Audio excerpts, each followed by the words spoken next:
While looking at your Facebook account, wala akong masyadong makita na notable achievements sa PCO Facebook page. Kasi ang nakikita ko po, napansin ko rin kasi si Yusek Claire Castro, pag siya po ay nagsasalita, lagi siyang on the defensive tone. Sana naman po bukas o mamaya wala akong matanggap na PCO sponsored attack dahil inaasahan ko na to.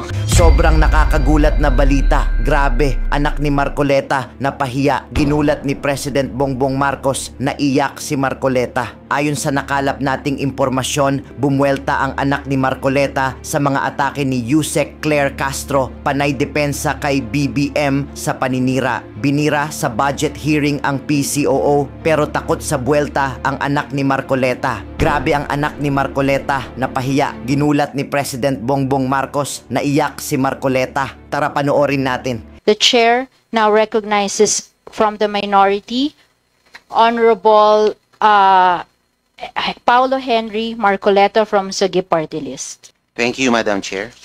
Mr. Secretary, looking at the budget of the PCO proper, the fluctuations are rather large.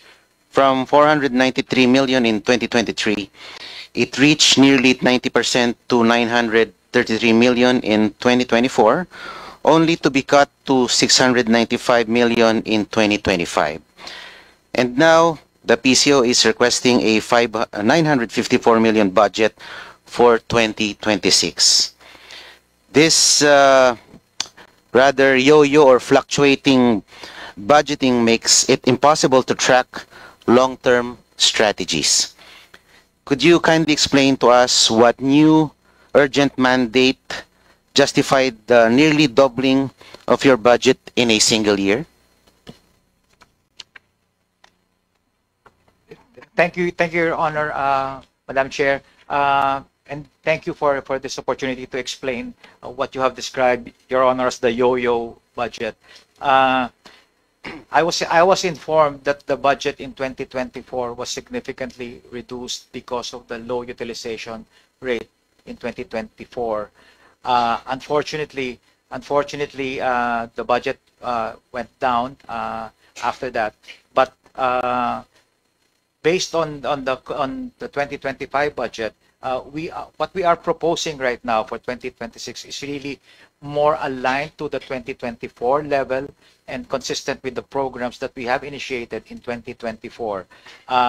Plus, not to mention the fact that we are looking at a very important year for this administration next year. We are about to host the ASEAN next year, and this will require a lot of communications support from our agency and our attached agencies, and just restoring it to about the level of 2024 will enable us to cope with the responsibilities and the tasks ahead of us in 2026. Just a follow-up question.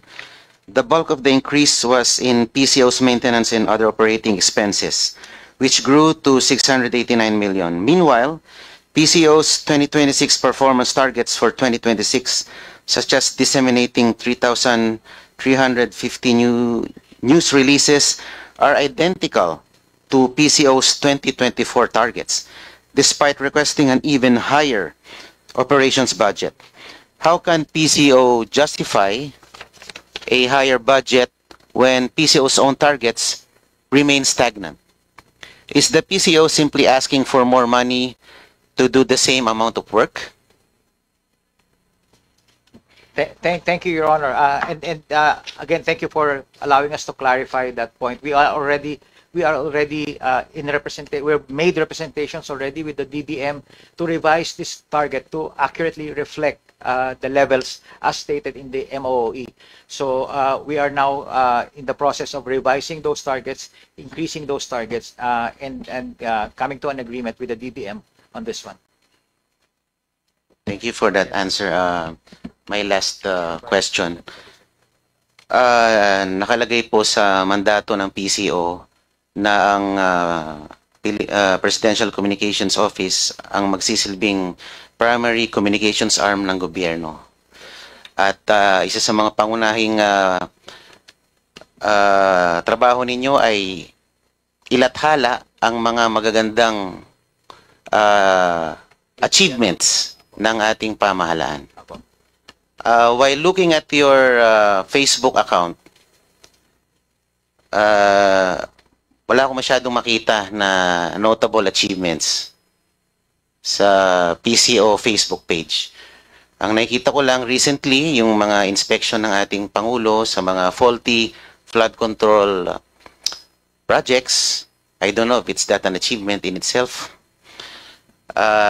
Nakita ko rin yung libreng sakay program. I think that's quite an achievement. Pero wala akong makitang malakihan o noteworthy or notable flagship project ng ating sa ngayon. Wala akong makita. And meron din kasi akong kakilala sa PCSO. Hindi naman ganun kakilala pero nakakapagkwento rin siya. Sabi niya, we hire reactors. Ang trabaho ng reactors, 100 or 200 or so reactors. Ang trabaho po nila ay magbigay ng positive reaction sa mga posts ninyo, magbigay ng positibong comment sa mga posts.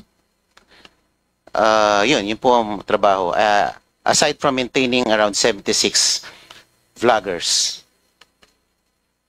Is that correct? Your Honor, if I may clarify, you mentioned PCSO or PCO? PCO, I'm sorry. PCO. Meron daw kayong maintain na 200 reactors and 76 or so vloggers. To that point, Your Honor, we don't maintain reactors and vloggers. We have organic supporters of the president who comments on our posts, but we don't retain any of those vloggers or reactors, as you may put it. Those are organic, real people commenting on our posts, commending the activities, the programs of the president, and they are by no means employed by us. Taliwas po ang aking impormasyon na natanggap. Ito po ay binabayaran itong mga reactors natin ng 7,000 a month para magbigay ng magandang komento at magbigay ng magandang react, siguro heart or like, para po maganda ang traction ng ating mga posts. Kung sa tingin niyo po, Mr. Secretary, ito po ay organic, bakit po natin sila kailangan bayaran? Hindi po ba? Meron pa silang allowance sa load, bukod po sa kanilang sweldo. Opo, with all due respect, Your Honor, hindi po namin sila binabayaran, and we can check that in the line item po of our budget. Wala po kaming binabayaran na gano'n. As I said, and I will reiterate, these are organic, real people who supports the president and comments positively on the activities and programs of the president on our official channels, official platforms in social media. So wala po yun sa line item ng budget namin, Your Honor. Kung wala po kayong binabayaran, ano po ang komposisyon ng mga job orders po at COSs na binabayaran nyo that comprises most of the personnel services? Yes, Your Honor. For the JOs and the COS, their roles and responsibilities are clearly defined in the contracts that they signed, and we will be more than honored to furnish the committee with the JOs and the COS contracts if required, Your Honor. Ma'am, how much time am I given left?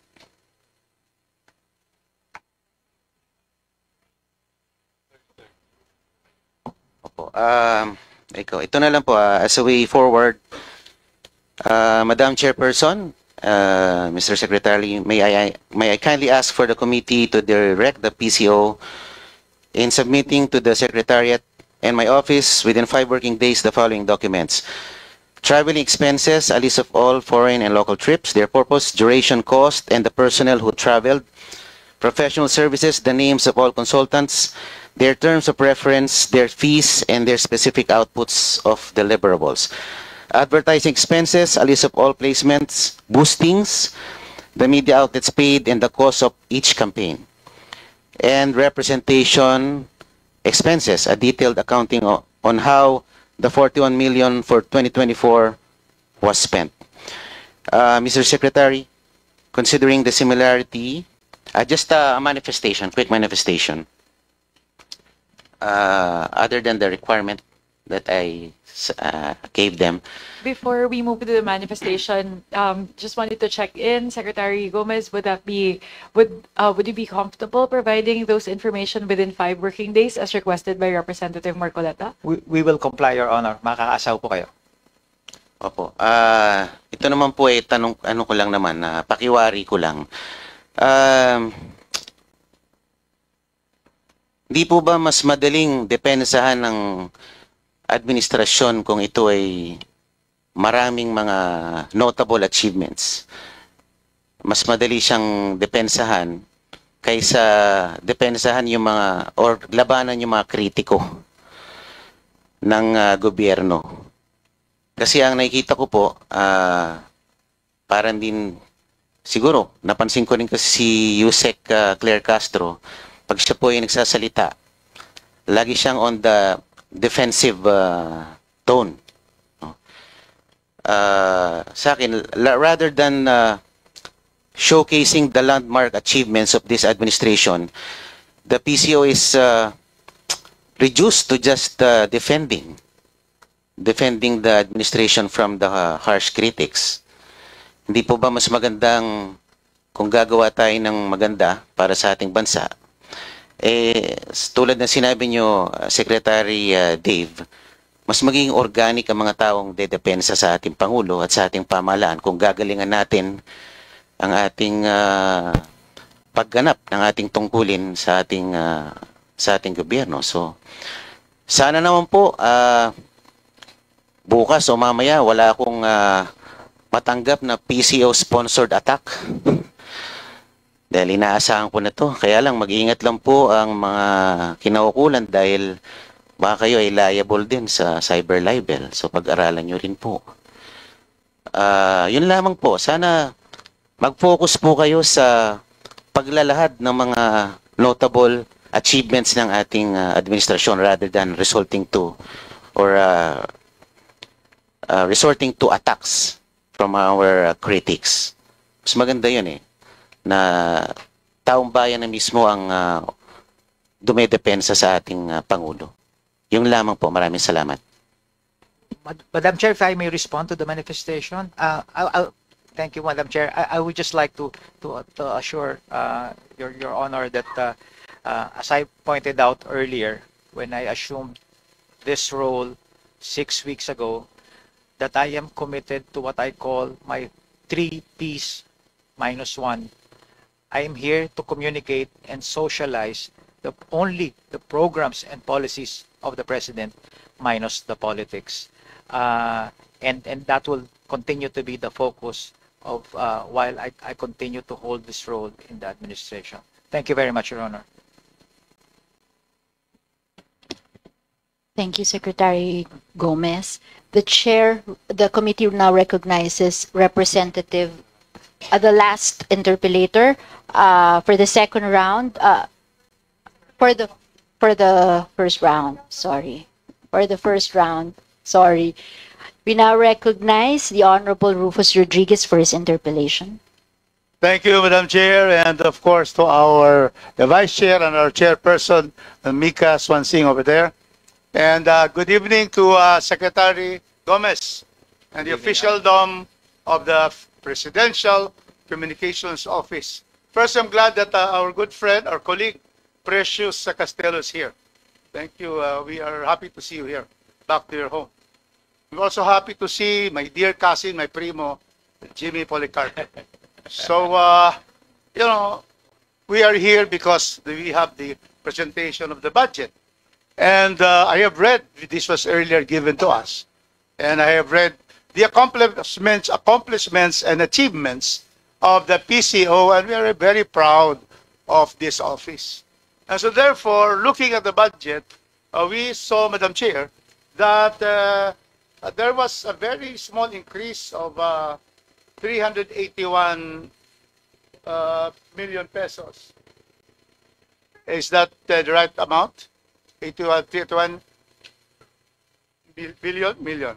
81 million. Yes. So may I know first, what was your proposed budget for 2026? And the NEP has only given you 2.5. We know that this difference between your proposal and what the DBM has submitted to this committee.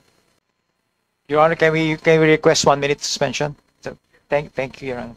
Committee suspends the hearing. Your Honor, thank you, Madam Chair. Thank you for the 1 minute suspension. Your Honor, to answer your question, the proposal that was sent to the DBM for PCO proper alone was 1.4 billion, and under the NEB, we were allocated 972. Now, separately, the attached agency submitted their own proposal to the DBM. Unfortunately, I don't have visibility on their original proposal to the DBM, but what we have in front of us right now is the actual NEP approved by the DBM, Your Honor. Thank you, Secretary. So it is very clear that 500 million was not granted to you because you had 1.4 proposed and you were given only 972. Out Yes. of those that were proposed, which are the most the priority items that you wish this committee to study for a possible increase of the Philippine Presidential Communications Office proper? Do you have that list, or do you have the explanation for Thank what you. was slashed, which you feel are very important for the PCO? Yes, Your Honor. We actually have a table for the additional ask with the permission of the committee and the Appropriations Committee members. For the PCO proper, we identified a total of 415 million pesos in additional funding that we would need for the procurement of additional equipment for content production. This is the team that goes out and covers the activities of the president. Unfortunately, we have some outdated, the fully depreciated equipment sometimes when we go out. And as you may have noticed, the president is actively going out and visiting projects, visiting communities, and we deploy teams in all the activities of the president, and we need some equipment support in that regard, and that only amounts to around 80 million for the entire year. This equipment will also be used again. Sorry to reference the ASEAN, but for coverage in the forthcoming ASEAN hosting. For the other departments, we are happy to share with the committee this list of additional asks, Your Honor. But if I may just point out, most of our capital outlay are really allocated for ICT, or information communications technology. We hardly have any budget for infrastructure repair or facilities improvement, and our state media badly needs infrastructure rehabilitation, especially, again, to reference the ASEAN. We will have state media visitors from other ASEAN countries, and when we show them, sadly, our state media facilities, they are in bad need of repairs and rehabilitation, Your Honor. Thank you, Secretary. Madam Chair, so you are asking for 80 million for equipment, right, to cover the president? Equipment So for this is the first PCO one, proper. 80. Yes, How Your Honor. much will it cost for your digitalization of your services that you just mentioned, so that you will upgrade your digital infrastructure?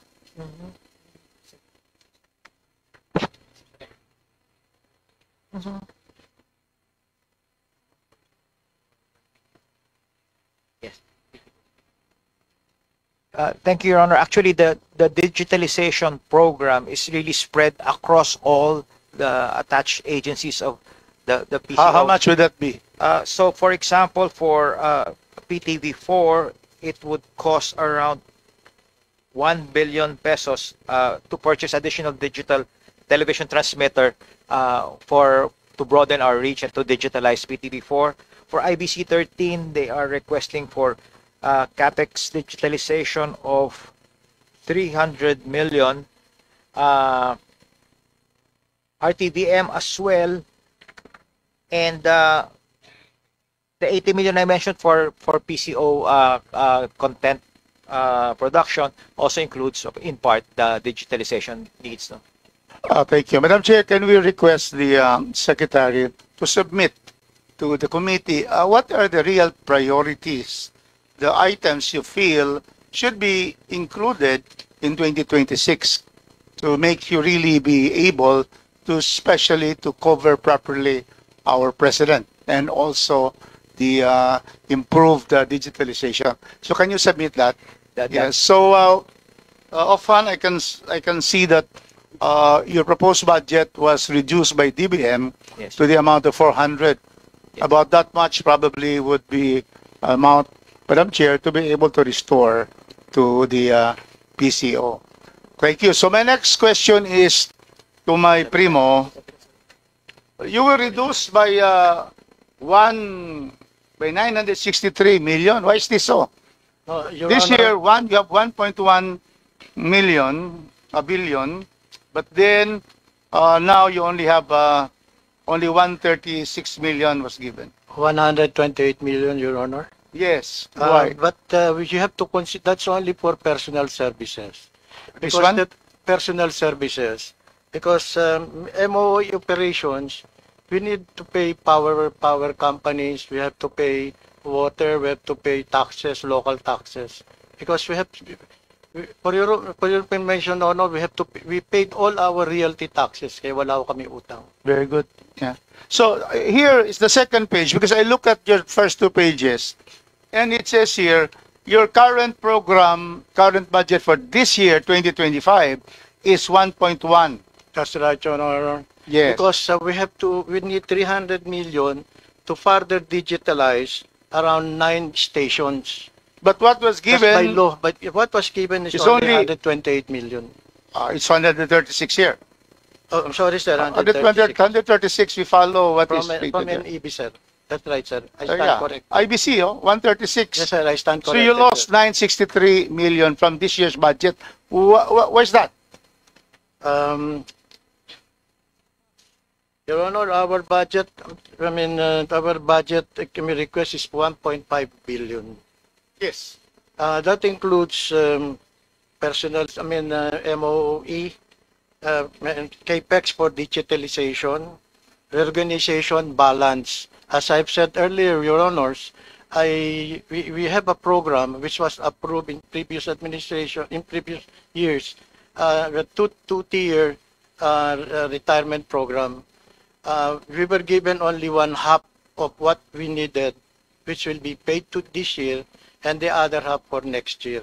This will eliminate totally and save us 89 million a year. Kasi covered kami ng CBA. Pag nawala na yung CBA, nawala na yung existing corporation at talagang government na, we will be needing less next year. On 2027. President and CEO Jimmy, so what would you want our committee to restore in your proposal, which were removed by the NEP? Your Honor, we need around 1.1 billion more. From the That's President. too much. We have a problem. At 1 billion, we don't talk billions here. Your Honor. Because we don't have that kind of money. So, Your Honor, yung basic talaga, like we're saying, mga 400 dun sa kwan. So, let's be realistic. Kung na yung 1 billion, Jimmy, di talaga papasayan kay Speaker. Your Tsaka sa Honor, we chairman. need at So, least yung ano lang, how 900. much? Yung We need medyo at least- basic lang talaga. Basic, Your Honor, we need 47 million for MOE operation, Okay, 47 plus 300 million to continue with digitalization. 347. That's dictated by What law. else? And then reorganization balance of 428 million. Only the first two. That's the First two. Why don't you submit the first two? 47 and 200, was it? Or 300? Sir, we are obligated by law to pay the retirement.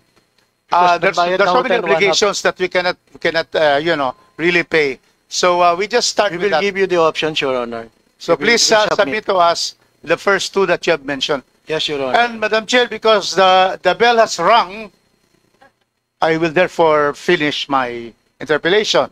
Go ahead, I'm sir. supposed to be the last, right? There is one more, Your One Honor. more. So anyway, we will therefore yield to the last interpellator. Thank you for the time, Madam Chair. Thank you very much. Ngayon, ikaw, bilang Pilipino, ano ang masasabi mo at reaksyon sa balitang ito? Mag-iwan ka ng komento sa ibaba at atin pong babasahin isa-isa.